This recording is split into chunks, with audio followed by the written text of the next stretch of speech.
नमस्कार। आप देख रहे हैं अनब्रेकिंग। मैं हूं राजेंद्र तिवारी। ये स्टोरी जो है ये 1994 की है। 1994 में दरअसल उस समय कश्मीर में जो आतंकवादी गतिविधियां थी वो बहुत ज्यादा थी और उसी तरह से उनको निपटने के लिए जिस तरह से सुरक्षा बलों का हमारा इस्तेमाल होता था और तमाम आरोप लगते थे कि ह्यूमन राइट्स को लेकर के तमाम आरोप हमारे ऊपर लगते थे और उन आरोपों को लेकर के पाकिस्तान और जो रिपोर्ट्स थी उन रिपोर्ट्स को लेकर के जो इस्लामी कंट्रीज का जो ऑर्गेनाइजेशन है उस ऑर्गेनाइजेशन में पाकिस्तान ने एक पूरा माहौल बना दिया था जिसमें ईरान भी था और सबको सहमत कर लिया था कि इस पर एक प्रस्ताव भारत के खिलाफ पारित किया जाए कि यहाँ पर कश्मीर में ह्यूमन राइट्स वायलेशन बहुत जबरदस्त तरीके से भारत कर रहा है, इसलिए भारत को कंडेम किया जाए।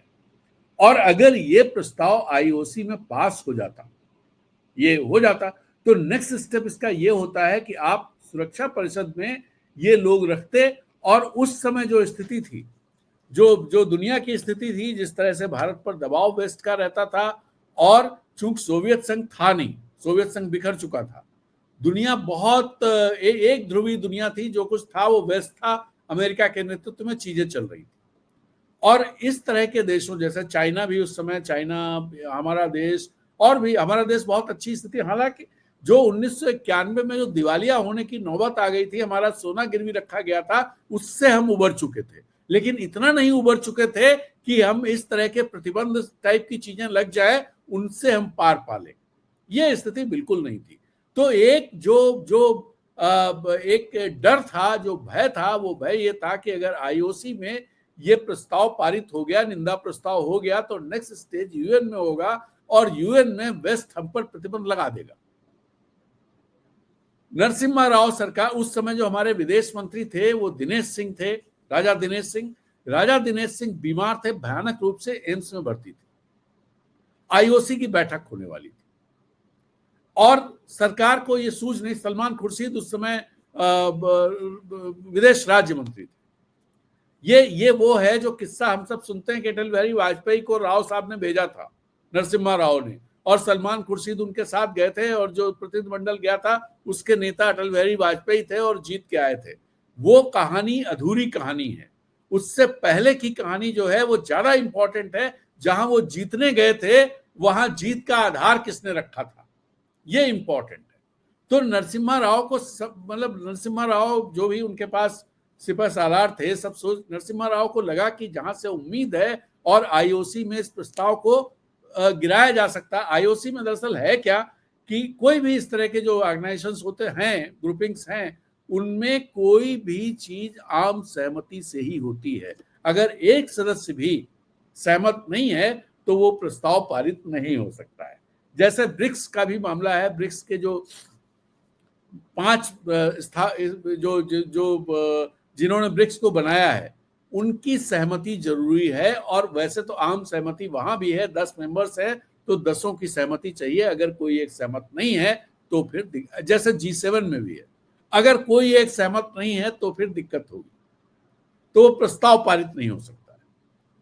तो ये आईओसी में था कि कोई एक ऐसा देश मिले जो देश पाकिस्तान के प्रस्ताव के खिलाफ वोट कर दे या उस पर सहमति ना जताए, ऐसे वो प्रस्ताव गिर जाएगा, कोई भी देश। तो नरसिम्हा राव को लगा कि ईरान इस तरह का देश है जिससे हमारे सदियों पुराने संबंध हैं, और सिर्फ सदियों पुराने सभ्यता के संबंध है। फारसी आज हमारे जीवन में रची बसी है। हमारे जो बहुत सारे हीरोइक कैरेक्टर्स हैं उनमें ईरान के कैरेक्टर्स, रुस्तम, सोहराब, इस तरह के जो कैरेक्टर्स हैं जिनकी कहानियां हम सुनते हैं, कहते हैं, सुनाते हैं, वो कहानियां वहीं से हम लाते हैं। और हमारी बोलचाल के ढेर सारे शब्द जो हम भाषा बोलते हैं, इस भाषा में ढेर सारे शब्द वहीं से आते हैं।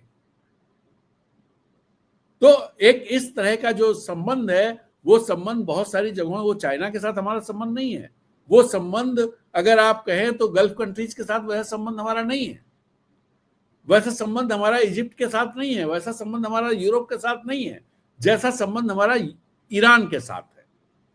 तो ईरान नरसिम्हा राव ने ये तय किया कि, और दिनेश सिंह के संबंध अपने सब जगह बहुत अच्छे थे, दिनेश सिंह बहुत अच्छे finest, one of the finest foreign ministers अगर कहा जाए देश के, तो उनमें से वो शामिल थे, राजा दिनेश सिंह, प्रतापगढ़ उत्तर प्रदेश के। तो दिनेश सिंह बीमार थे, वो चल फिर नहीं सकते थे। नरसिम्हा राव ने, वो एम्स में भर्ती थे, नरसिम्हा राव ने उनको वहां से ईरान भेजा और एक मैसेज दे करके कि भाई ये काम करना है, ईरान को ये बातें बतानी है, ये कहानी बता के कि हमें ये चाहिए और ये दिक्कत है हमारी, ईरान से मदद चाहिए। दिनेश सिंह को कोई जान ना पाए कि दिनेश सिंह वहां गए हैं, इसके लिए उनके बेड पर किसी और आदमी को लिटाया गया। ये कहानी आज कश्मीर टाइम्स में लिखी गई है। तो किसी और को लिटाया गया और दिनेश सिंह को चुपचाप फौज के जहाज से, एयरफोर्स के जहाज से तेहरान ले जाया गया। डॉक्टर्स उनके साथ थे, अटेंडेंट्स उनके साथ थे, जिसमें चूंकि उनकी तबीयत ठीक नहीं थी। तेहरान में एयरपोर्ट पर उनका, और मार्च का महीना था, जबरदस्त ठंड तेहरान में होती है, बर्फ गिरती है। ऐसे समय में दिनेश सिंह को वहां भेजा गया। दिनेश सिंह व्हीलचेयर पे गए थे। जब वहां उतरे तो ईरान के विदेश मंत्री अली अकबर विलायती उनका स्वागत करने के लिए एक तरह से प्लेन के दरवाजे पर खड़े थे। जो एयरक्राफ्ट था उसके दरवाजे पर उनको लेने आए और आते उन्होंने पूछा कि ऐसी कौन सी आफत आ गई कि आप जो है इस हालत में यहां आए हो, आप बताओ क्या बात है। तो दिनेश सिंह की तबीयत ठीक नहीं थी। वैसी स्थिति में वो जाकर के उन्होंने पहले विलायती को बताया, जो विदेश मंत्री थे। फिर उनकी मुलाकात वहां के राष्ट्रपति रफसंजानी से हुई। रफसंजानी को उन्होंने सारी चीजें बताई और बताया कि नरसिंह राव क्या चाहते हैं। नरसिंह राव ये उम्मीद रखते हैं ईरान से। और भी कुछ ऑफिशियल से वो मिले और वहां से जब आश्वस्त हुए, उसी दिन लौट करके वापस दिल्ली आए और दिल्ली में फिर वो अपने बेड पे पहुंच गए। किसी को कानो कान खबर नहीं हुई कहानी क्या हो गई है। और जब आईओसी की बैठक हुई, उस बैठक में दिल्ली में उस दिन सन्नाटा था कि क्या होगा, ईरान क्या करेगा, क्योंकि ईरान ने पाकिस्तान को कमिट कर रखा था। पाकिस्तान ने इसका ऐलान कर रखा था कि ईरान ने ऐसा कह रखा है। और यही नहीं, हुर्रियत कॉन्फ्रेंस, जो कश्मीर में जो आजादी की लड़ाई लड़ने वाले संगठनों का एक मंच था, हुर्रियत कॉन्फ्रेंस, उसके सैयद अली शाह गिलानी, अब नहीं है वो, सैयद अली शाह गिलानी ने भी कहा था कि सारे देश इंक्लूडिंग ईरान, ईरान इसलिए लोग कहते थे क्योंकि ईरान से भारत के संबंध अच्छे माने जाते थे। तो ये बात सब लोग एम्फसाइज करते थे कि इंक्लूडिंग ईरान भारत के खिलाफ जो ह्यूमन राइट्स, कश्मीर में ह्यूमन राइट्स वायलेशन हो रहे हैं सो कॉल्ड, इनके खिलाफ सारे देश वोट करेंगे। लेकिन जब वहां यह मौका आया तो ईरान ने जो बात कही, सारे लोग हतप्रभ रह गए। ईरान ने कहा कि दोनों देशों से हमारे अच्छे संबंध हैं, पाकिस्तान भी हमारा दोस्त है, हिंदुस्तान भी हमारा दोस्त है, और हम नहीं चाहते हैं कि इन देशों के बीच में जो चीजें हैं उनमें कोई कॉलोनियल पावर को स्पेस दिया जाए। इन दोनों को आपस में मिल करके इसे निपटा लेना चाहिए, बात कर लेनी चाहिए। और ये कहकर उसने प्रस्ताव से असहमति जाहिर की और यहीं से वो प्रस्ताव गिर गया। उसके बाद फिर यूएन की बैठक में अटल बिहारी वाजपेयी गए।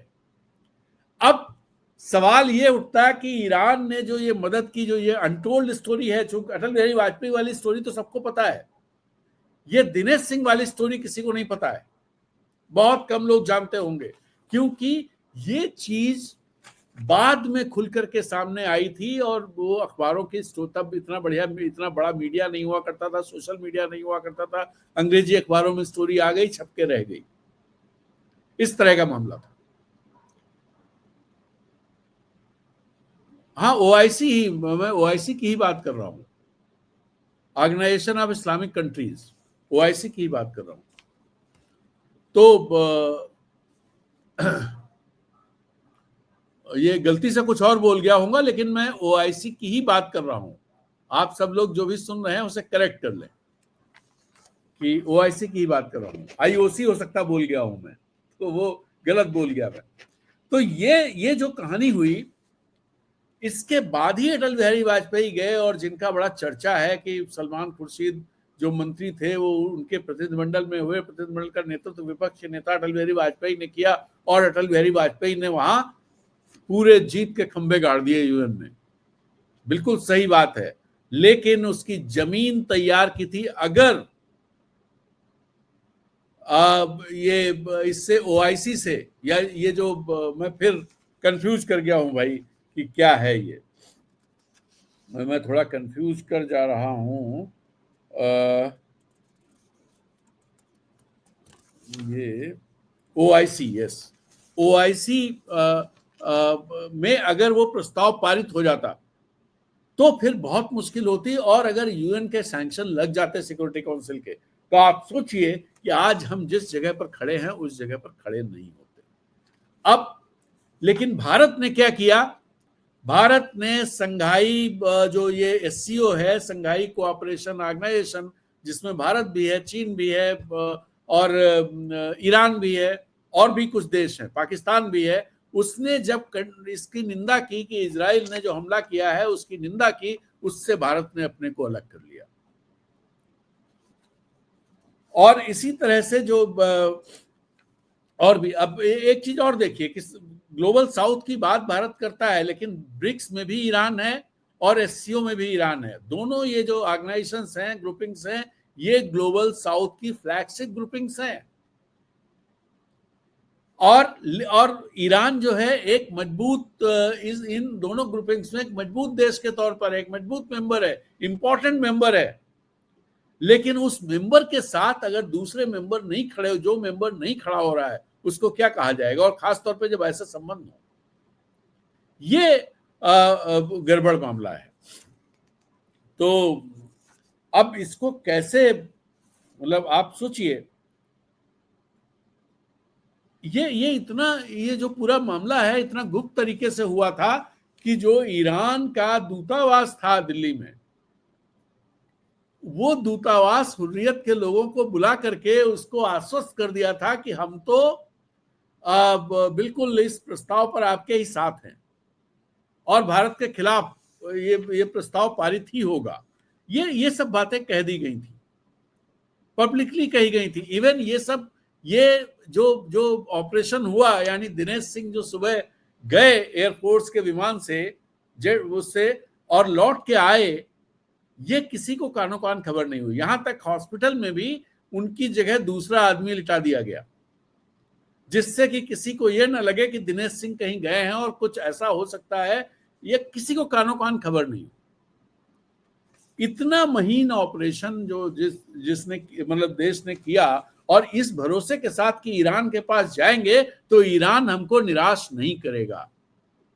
कल ईरान के राजदूत मतलब दूतावास से मैसेज भारत को भेजा गया, लेकिन भारत ने ईरान को निराश किया। इस वीडियो में इतना ही, इजाजत दीजिए, फिर मिलते हैं। नमस्कार, जय हिंद।